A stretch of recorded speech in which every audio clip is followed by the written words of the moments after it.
রিক্সা চালকরা আছেন, আমরা যারা রাজনীতিবিদ আছি, যেটা করি না কেন, আমরা ক্ষতিগ্রস্ত হই নাই, একজন মানুষের এলাকায় নাই।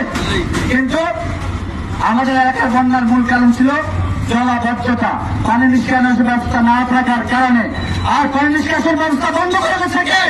গত আওয়ামী প্রাচীর সরকারের সহকর্মীরা, তারা সরকারি জায়গা দখল করে প্রজেক্ট করার জন্য তারা খালের মুখ বন্ধ করে তারা প্রজেক্ট করেছে। বেশিরভাগ খাল গত 18 বছর একবারও সংস্কার হয়নি। অনেক খাল বড় হয়ে গিয়েছে, সেটা সংস্কার করা হয়নি, খনন করা হয়নি।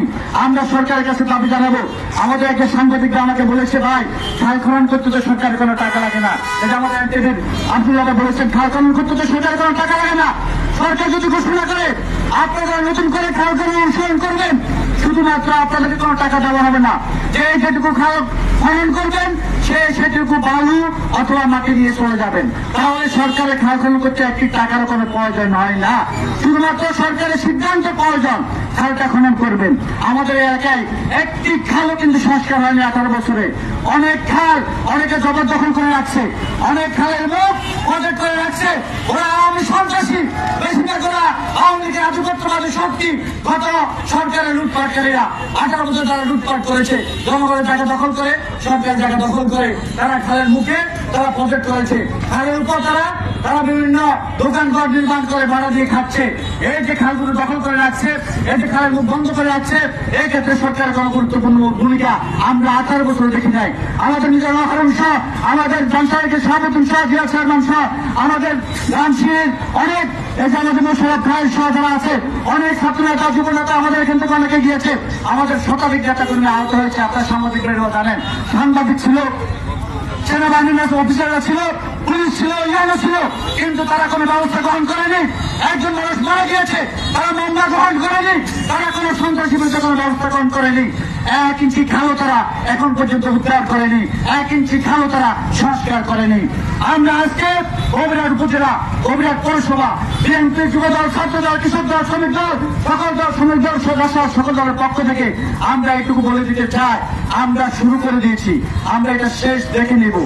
আর হয় আপনারা দায়িত্বে আছেন, তারা আমাদের খালগুলো সংস্কার করে, এই খালগুলো খনন করে, খালগুলো দখলদারদের হাত থেকে উদ্ধার করে আপনারা গুরুত্বপূর্ণ ভূমিকা রাখবেন। অন্যথায় আপনাদের বিরুদ্ধে আমাদের আন্দোলন চলবে, অবরোধ চলবে। আমরা এটা শেষ দেখে নিব। আমাদের খাল সরকারি খাল, আমাদের খাল জনগণের সম্পদ, সরকারের জায়গা সরকারের সম্পদ, সরকারের জমিগুলো সরকারের হাতে তুলে দিতে হবে। সাধারণ জনগণের জমি দখল করে প্রজেক্ট করা হয়েছে, খালের মুখ বন্ধ করে দেওয়া হয়েছে, সেই সাধারণ মানুষের জমিগুলো উদ্ধার করে ফেরত দিতে হবে। এবং খালের উপরে যারা বাড়িঘর করে, দোকান করে খাল বন্ধ করে দিয়েছে, তাদের কাছ থেকে খালের জায়গা উদ্ধার করতে হবে। আমরা বলে দিতে চাই সরকারি কর্মকর্তাদেরকে, কবিরাট উপজেলা নির্বাহী অফিসার এবং কর্মকর্তা সহ আমাদের পরবর্তী কর্মসূচি হবে উপজেলা নির্বাহী অফিসার, জেলা প্রশাসক এবং আপনার কর্মকর্তাদের নিকট স্মারকলিপি প্রদান করা। যদি তাদের তারা গুরুত্ব না দেয়, তাহলে আমাদের পরবর্তী কর্মসূচি হবে তাদের অফিস গ্রহ করা। তাকে তারা গুরুত্ব না দেয়, তাহলে তাদের অফিস খাল উদ্ধারের আগ পর্যন্ত অবরুদ্ধ করে রাখা হবে। এমনকি যদি সরকারিভাবে খালগুলো উদ্ধার করা না হয়, খনন করা না হয়, সংস্কার করা না হয়, যদি আমাদের এই কবিরাট অঞ্চলের মানুষকে এই পরিকল্পিত বন্যার হাত থেকে যদি রক্ষা করা উদ্যোগ গ্রহণ করা না হয়, আমরা বলে দিতে চাই এই খাল উদ্ধারকে কেন্দ্র করে যদি কোন ধরনের সহিংসতা তৈরি হয়, তাহলে কবিরাট উপজেলা প্রশাসন, কবিরাট থানা, জেলা প্রশাসন, জেলা প্রশাসক, জেলা পুলিশ সুপার এবং অর্ডার সাথে যারা সম্পৃক্ত আছেন, সমস্ত দায়িত্ব আপনাদেরকে বহন করতে হবে। স্পষ্ট করে দিতে চাই, হয় আপনারা উদ্ধার করবেন, ব্যবস্থা গ্রহণ করবেন, না আমরা কবিরাট উপজেলা বিএনপি অঙ্গ সংগঠন, পৌরসভা বিএনপি অঙ্গ সংগঠন, অঞ্চলের সর্বস্তরের মানুষকে নিয়ে, সাংবাদিক ভাইদেরকে আমাদের পাশে নিয়ে আমরা নিজেরাই এই খালগুলি সংস্কার এবং দখলদারদের হাত থেকে এগুলো উদ্ধারের ব্যবস্থা গ্রহণ করবো। যে কোনো পরিস্থিতি মোকাবিলা করে আমরা সেটা উদ্ধার করবো ইনশাআল্লাহ।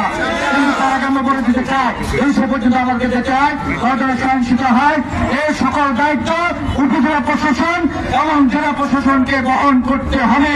তাই অতি দ্রুত আমাদের দাবিগুলো মেনে নিয়ে উল্লেখযোগ্য প্রয়োজনীয় ব্যবস্থা গ্রহণ করার জন্য উদাত্ত আহ্বান রেখে এখন বক্তব্য রাখার জন্য অনুরোধ করছে কমরেড উপজেলা ব্যাংকের